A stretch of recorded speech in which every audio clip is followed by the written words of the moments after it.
Vous suivez Vox Hebdo sur Vox TV. Nous entamons la deuxième partie de notre émission et nous allons aborder l'annulation de l'augmentation du prix du transport en commun décidée par le Collège intersyndical des transporteurs en commun. À l'issue de la réunion tenue le 19 juillet 2024 entre le ministre délégué à la décentralisation et au développement local, Juste Désiré Mundele, et l'intersyndicale des transporteurs, une commission élargie réunissant les deux parties a été mise en place pour statuer sur les revendications des transporteurs. En attendant l'aboutissement des négociations, les prix du transport en commun restent inchangés sur toute l'étendue du territoire national, à savoir le bus à 150 et le taxi à 1000 francs CFA. Suite à la réunion du 29 juillet 2024 avec le gouvernement de la République, une commission gouvernement intersyndical est mise en place pour statuer sur nos revendications. Les prix de transporteurs restent inchangés. Le bus à 150, le taxi à 1000 francs. Bienvenue Mabiala met en garde les chauffeurs véreux qui ne vont pas respecter les prix du transport en commun. Ces derniers trouveront la police sur leur chemin. Sur celui qui se fera prendre par les services habilités, ça sera pour le problème du syndicat. Donc nous demandons à tous les transporteurs au strict respect des tarifs habituels. Celui qui va oser à augmenter les tarifs, c'est au risque et péril. Et il se ressent prendre par les services habilités. L'un des points du mécontentement de l'intersyndicale des transporteurs en commun du Congo est la loi de finances 2024 qui ramène certaines charges financières suspendues l'année dernière, dont la taxe de roulage, la patente ou la gratuité des permis provisoires. Alors, depuis normalement le 5 août, les prix de transport devraient augmenter. C'est la décision selon le bon d'information publié le 25 juillet par l'intersyndicale des transporteurs en commun. Mais le gouvernement a managé et de la réunion entre les membres du gouvernement, enfin les représentants du gouvernement et l'intersyndicale, il a été décidé que finalement cette décision ne soit plus appliquée. Alors Guy Blaise, c'est une sage décision, cette décision est venue sauver le panier de la ménagère. Oui, Chrysostome, je crois que c'était les prières de tout le monde parce que le passage du transport en commun, notamment le minibus, le bus à 250, taxi à 1500, c'était quasiment la mort. Parce que, ajouter à ce que le peuple est en train de vivre aujourd'hui, la crise, et ajouter cette histoire de transport, donc quitter l'extrémité de Talangaï pour Bakongo Makele, il faut dépenser combien? C'est-à-dire plus de 1500. Ça, c'est le transport en commun. Maintenant, le taxi.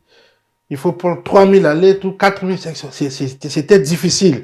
Je crois que le gouvernement a fait un effort parce que sur sa table, il y a les revendications de l'intersyndicale.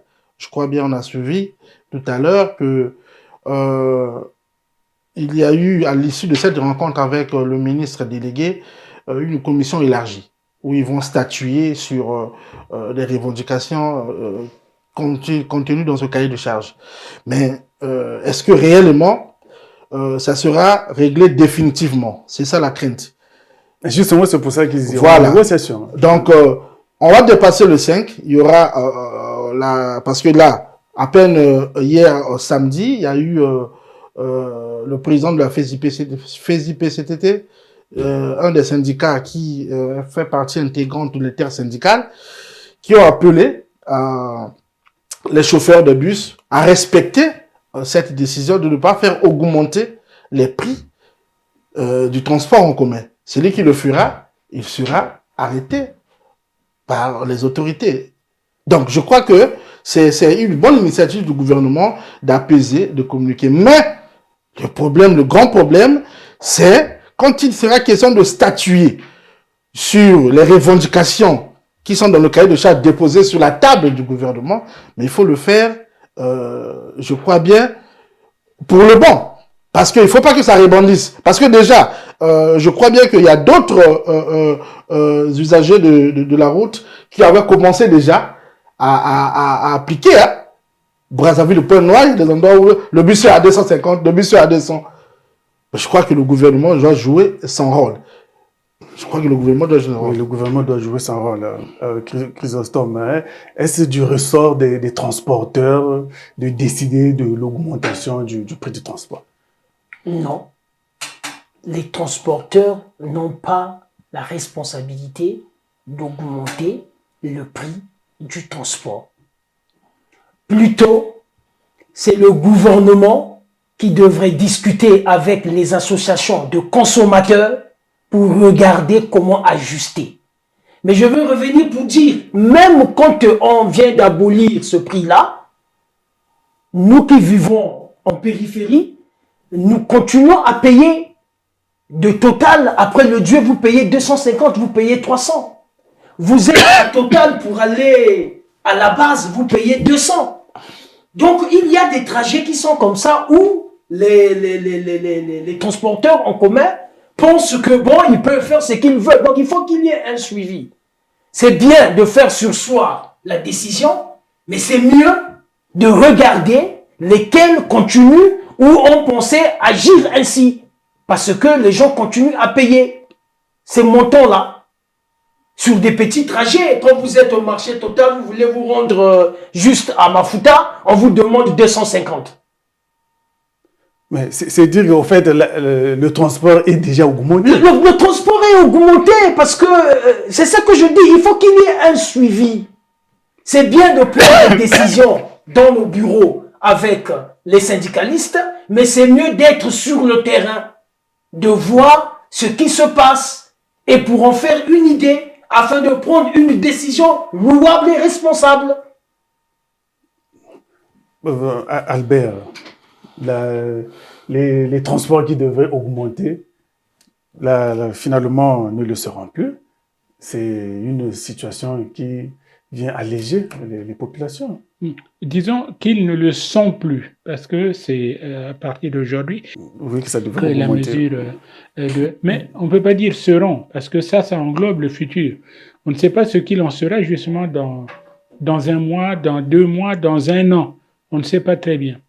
Ce qu'il y a une chose, c'est assez rare de le souligner quand on est journaliste, mais le ministre Juste Désiré Mondélé a, je crois, cette capacité-là à désamorcer les crises, apaiser les partis en belligérance et trouver des solutions futures ou des promesses de solutions.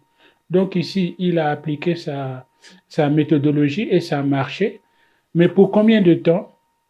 Pour combien de temps est-ce que nous soufflons? Pour combien de temps est-ce que notre poche ne va plus être sollicitée? Là, je vous le dis, ça fait 6 mois seulement, et c'est sur ça que se basaient les transporteurs.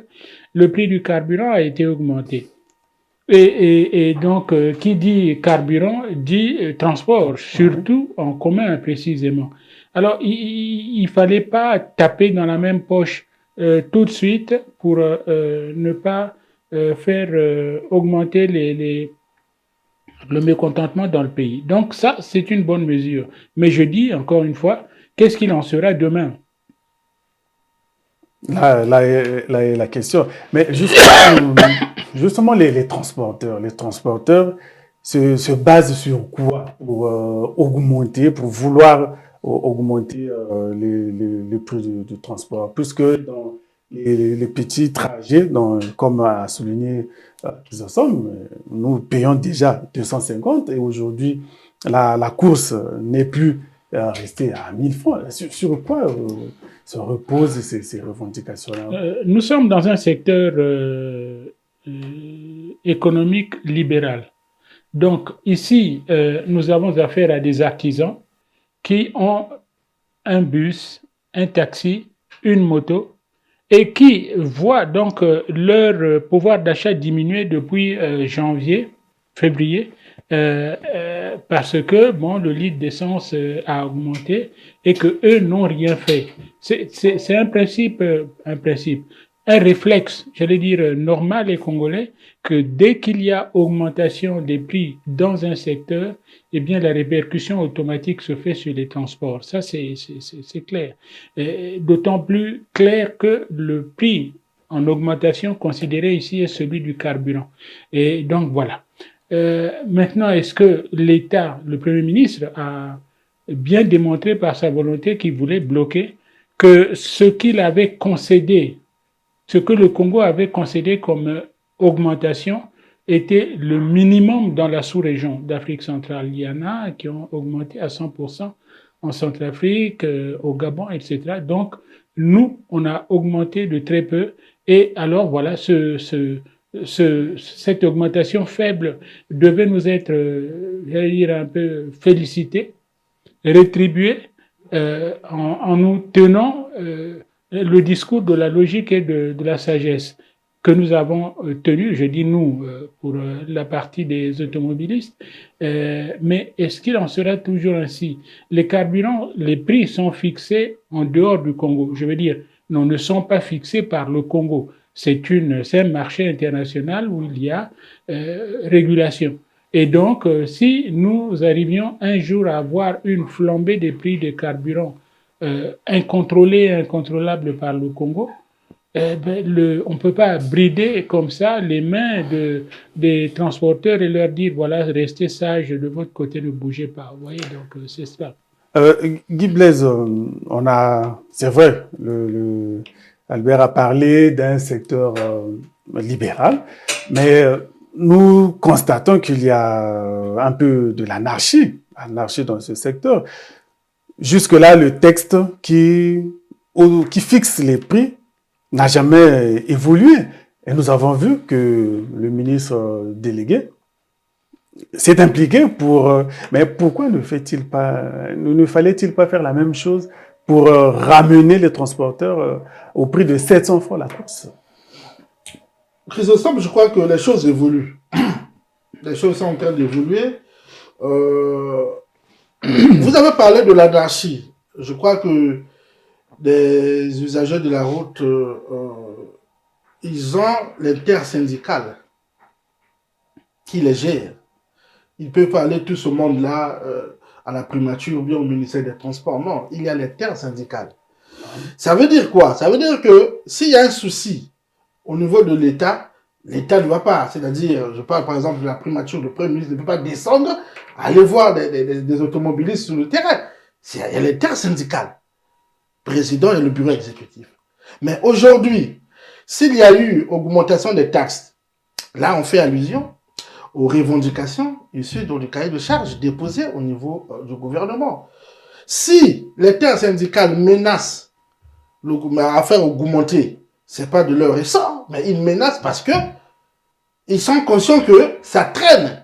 S'il peut y avoir compensation du gouvernement par rapport à l'augmentation du prix du carburant, mais le gouvernement doit être clair. Comme ça a traîné, je crois que c'est même ça. S'ils ont eu le courage de dire qu'à compter de 5, voilà, le bus va augmenter de 150 à 250 parce que ils ont compris que de l'autre côté du gouvernement, il n'y a pas réaction.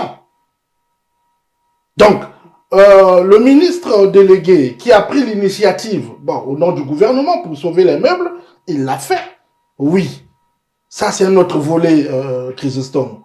Tout à l'heure, Chrysostome a parlé des montants qui existent depuis.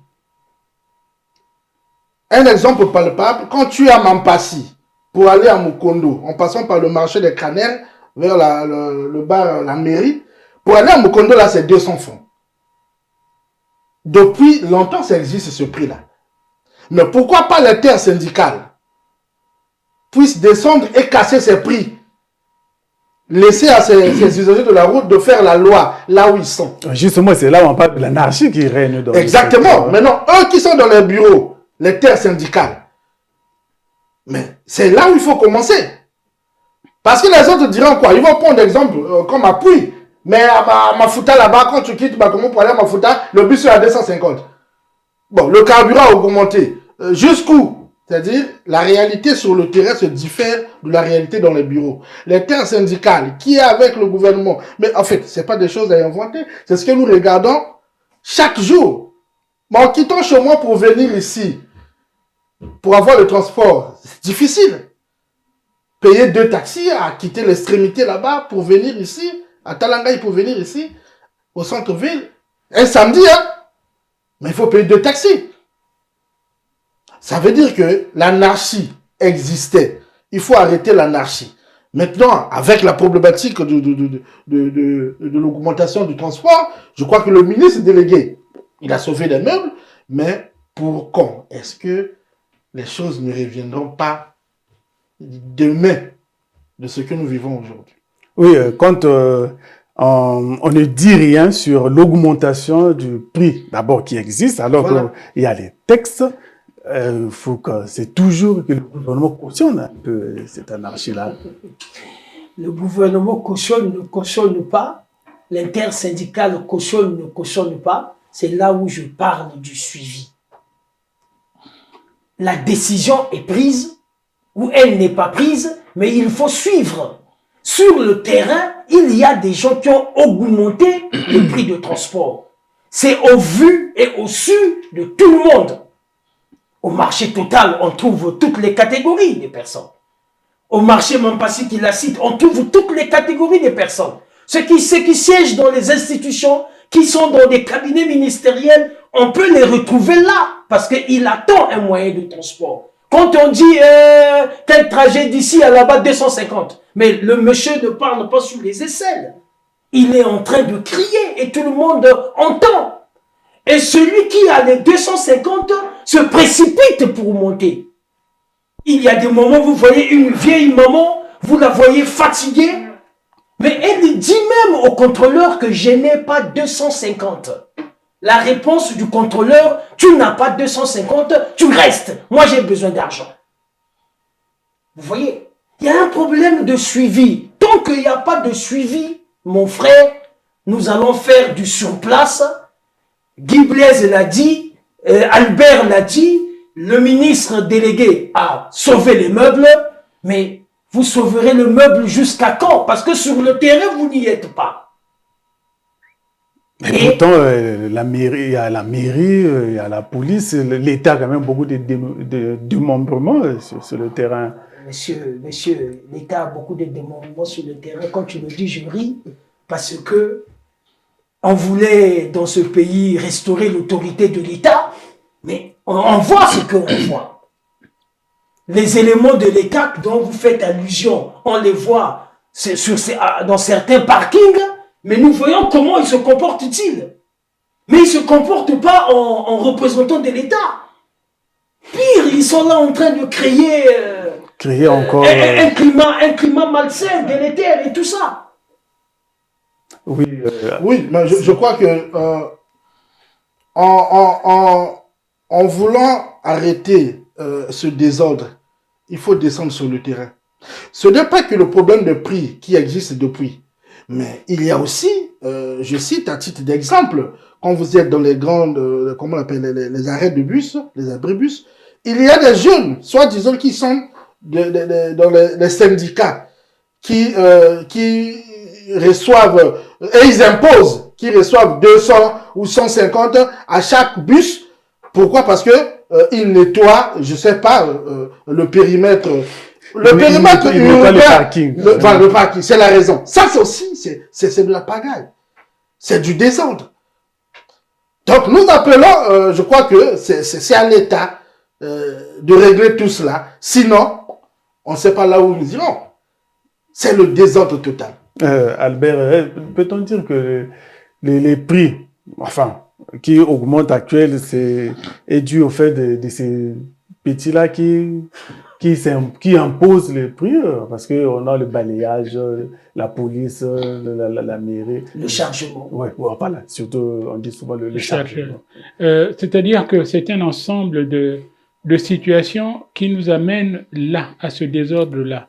ces jeunes-là en eux-mêmes ne représentent pas une autorité s'ils n'étaient pas appuyés précisément par une autorité qui ne se fait pas voir ou qui ne s'identifie pas comme telle. Mais nous avons des policiers véreux qui vivent sur le dos de ce genre de mafia. Nous avons des administrateurs de mairie qui sont là, et puis voilà, des agents des impôts et des douanes et des taxes. Lorsque vous allez aujourd'hui au marché Total, vous allez voir les commerçantes qui se plaignent de recevoir des taxes. Des taxes qui se font imposer des taxes si vous ne les payez pas, vous partez. Or, ça, c'est un moyen de vivre aussi donc pour les familles pauvres et donc une taxe qui n'a pas été déclarée, qui n'a pas été annoncée avant et qui tombe comme ça sur le dos en pleine activité commerciale, c'est aussi un abus et cet abus-là va se répercuter. Ses conséquences, ses effets vont se répercuter sur quelqu'un. Quelqu'un, ce sera l'acheteur, le consommateur sera l'usager. Donc, il y a ça. Mais je parle des grèves ou des menaces de grève. En fait, le problème, c'est que aujourd'hui, on dirait que le Congolais n'a trouvé que ça pour faire réagir les autorités. Donc, tout aussi bien M. Mondele que d'autres responsables politiques sont eux-mêmes conscients du fait que nous sommes ici sur une espèce de bombe sur laquelle il ne faut pas approcher une tige d'allumette allumée. Et donc, on a vu au Nigeria actuellement l'ébullition dans la ville de Lagos pour les prix. On a vu la centaine de morts du Kenya, toujours pour le même problème. Donc, augmentation des prix, augmentation du coût de la vie, etc. Et donc, chez nous, il y a rien qui manque pour que cela soit aussi. Or, il faut donc apaiser. Et nous avons comme l'impression que s'il n'y a pas une menace plus forte, s'il n'y a pas une voix, une gueule, comme on dirait en français trivial, qui hurle plus que les autres, eh bien, le gouvernement ne bouge pas. On l'a vu à l'université, l'intersyndicale de l'université n'a obtenu un mois de paiement du salaire des enseignants que justement parce que là, ça n'était même pas une menace. La menace est passée à l'exécution. Et donc, voilà. Donc, il y a ça. Il nous faut arriver à... pardon, je me reproche de citer trop le ministre Mondele cette fois-ci, mais il a dit rien ne se résoudra sans dialogue. Il faut donc aller au dialogue. Voilà. Oui, il faut aller au dialogue, mais nous restons sur... ce qui cause un peu l'augmentation du transport. Est-ce que aujourd'hui l'État ne devrait-il pas réellement s'impliquer pour chasser? Moi, je m'en tiens aux petits qui font le chargement parce que ils ne respectent pas surtout les receveurs de bus. Et aujourd'hui, devant la police, si le contrôleur refuse de payer, le contrôleur aura des problèmes. Est-ce que là, ça aussi, ça constitue un élément qui devrait assainir le secteur du transport? C'est un élément déstabilisant qui participe d'une situation finalement en décrépitude, qui n'est pas elle-même contrôlée, parce qu'on ne peut pas comprendre qu'un policier vienne sévir contre un passager qui a refusé de payer 150 francs parce qu'il n'en a pas, d'ailleurs. Nous avons l'impression ici que finalement tout cela fait partie d'une mafia, mais je dis nous avons l'impression, le temps est important. Peut-être que nous avions, les choses sont en train de changer quand on voit la dernière annonce et manifestation du directeur général de la police. Peut-être que les choses sont en train de changer ou vont changer, mais c'est vrai, c'est un fait que... et puis d'ailleurs, nous parlons des chargeurs. Vous voyez, il y a un an peut-être, 2 maximum, où l'on parlait des destinations des bus. Oui, Mais ça n'existe pratiquement plus aujourd'hui, en tout cas de manière officialisée. On vous l'annonce comme ça. C'est-à-dire, s'il est 17 heures, le même bus qui faisait Brazzaville, je sais pas à quelle destination, peut changer brutalement 365 degrés et dire, bon voilà, je ne vais plus à Mukondo, je vais maintenant à Talangai et le prix sera celui-ci. Donc, ça aussi, c'est une anarchie, je crois, qui n'est pas faite pour apaiser les choses. Alors, Guy Blaise, est-ce qu'on arrivera un jour à vaincre ce phénomène des chargeurs là, qui, Et les demi-terrains. empoisonnent, oui, Et des demi-terrains. qui empoisonnent finalement le secteur de transport? Mais Chrysostome, je crois que le périmètre urbain de Brazzaville est géré par la mairie. C'est facile à mettre fin à ça. C'est facile. Comme on n'arrive pas à mettre fin, ça veut dire que là, il y a des profiteurs derrière. Parce que, je ne le confirme pas, c'est ce que nous entendons. Il y a des jeunes dont on parle sur des abribus là. Ils perçoivent. C'est de l'argent, hein. De 7h ou à 8h jusqu'à 17h, c'est des recettes qu'ils font. Quand tu vas sur les abribus de marché au bourreau là-bas, c'est un autre prix. C'est pas 100 francs, c'est parfois 250. Et au bout de la journée, ils vont aller verser l'argent là, je crois bien, chez les syndicalistes parce qu'ils portent des effigies. Fais IPTC, ceci. Ils vont aller verser. Et à leur tour, le syndicat va verser à la recette municipale. Il y a une procédure comme ça. Or, si réellement la procédure là existe, ça veut dire que pour mettre fin à ça, c'est difficile parce que déjà, ça fait rentrer de l'argent à la municipalité. Et dans tout ça là, Chrysostome, c'est le peuple qui paye un lourd tribut. Il n'a pas des salaires augmentés, mais le transport, les prix ne font que galoper. Oui, mais le peuple paye un lourd tribut, mais parce que ce peuple est abandonné à lui-même. C'est les dirigeants qui devraient protéger ce peuple contre ce genre de comportement. Et je vois comment mon confrère est en train de décrire le trajet de l'argent. Là aussi, il faut bien vérifier si c'est ça le trajet qui existe. Est-ce que réellement, ces collecteurs-là qui sont dans des parkings de bus-là vont déposer l'argent, cet argent va droit à la mairie? Je ne pense pas, il faut aussi vérifier. Parce que c'est complexe, c'est difficile. Vous avez bien parlé des profiteurs derrière, c'est de la corruption, c'est de la mafia. Il se déroule des choses qui font mal. C'est de l'incivisme. Il faut simplement qu'une décision municipale soit prise pour ôter ces jeunes autour de ces arrêts de bus. On a même l'impression que c'est eux qui font la loi des prix. Et ils disent, dès que le bus arrive, 300. Et à la grande surprise du propriétaire du bus, du chauffeur ou du receveur, qui vous regarde. Ils font la loi. Oui, mais c'est que ces jeunes sont investis quand même dans le pouvoir pour que... Mais qui les a investis? Ils représentent qui là? On lit sur les marinières qu'ils portent, association Avenir Père ou je sais pas moi quoi. Qui les a investis? Est-ce que c'est un boulot là? C'est un travail que tu fais. Mais il faut retenir qu'ils amassent beaucoup d'argent. C'est beaucoup d'argent par jour. C'est des recettes. C'est des recettes. Je crois bien que cette histoire-là semble être un peu floue, mais ça semble être aussi une réalité. Parce que, comme a dit Fouque, ça fait rentrer de l'argent. Et ces jeunes-là, je crois bien ils ont commencé ça, si ma mémoire ne me trahit pas, depuis que le maire Okemba était arrivé à la mairie de Brazzaville, avec son adjoint au maire, Marius Okana. Je crois que cette affaire-là a pris corps à partir de là, où il fallait organiser. Mais quand un jeune porte un gilet avec des écrits de la FESI-PTC, on sait que c'est un syndicat des transporteurs. Lui, il rend compte à ce syndicat.